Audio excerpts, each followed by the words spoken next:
Well, I would say purpose is more important than ever.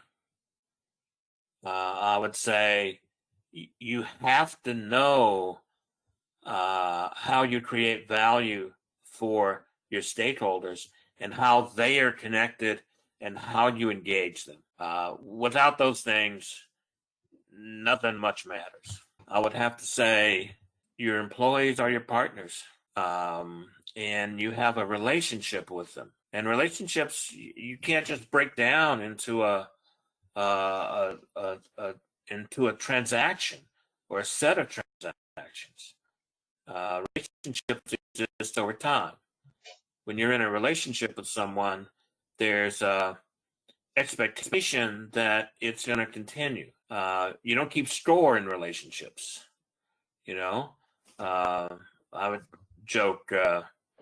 My wife and I've been married for a very long time. If I would go home and say, "Hey, baby, I think you're up too. I think you owe me a couple," you know, it wouldn't work very well. It's not. Relationships don't work like that. There's a jointness to them that we need to see in business, and the best companies do.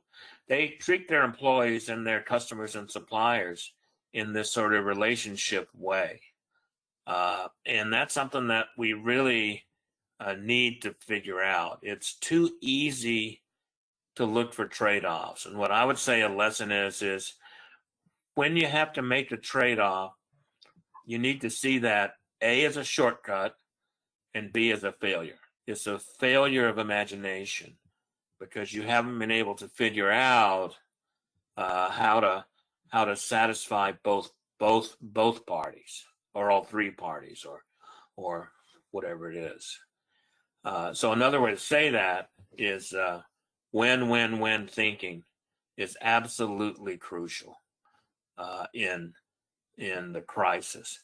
It's easy to lapse back into, well, I got to cut costs, I gotta do win lose, I gotta make a bunch of trade-offs, and win-win-win thinking is much more important here.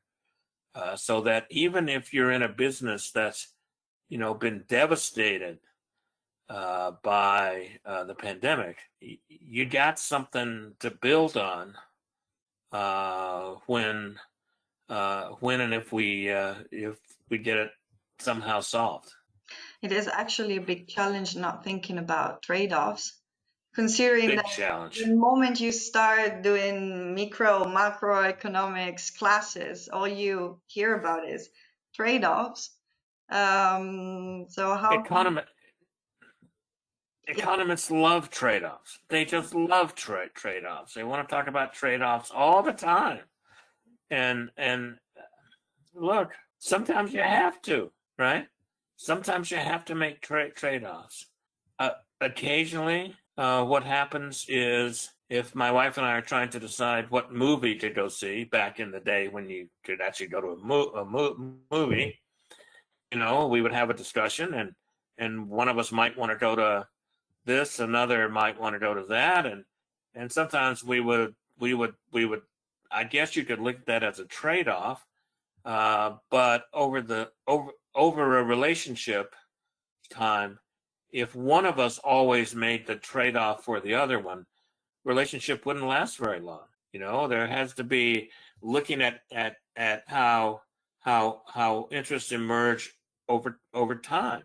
Sometimes you have to trade-offs, but the next thing to do is to say, how do I improve this trade-off?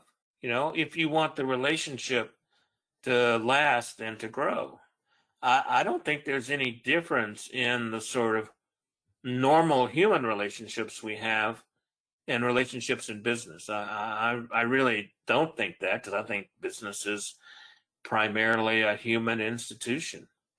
And so it's getting out of that trade-off thinking.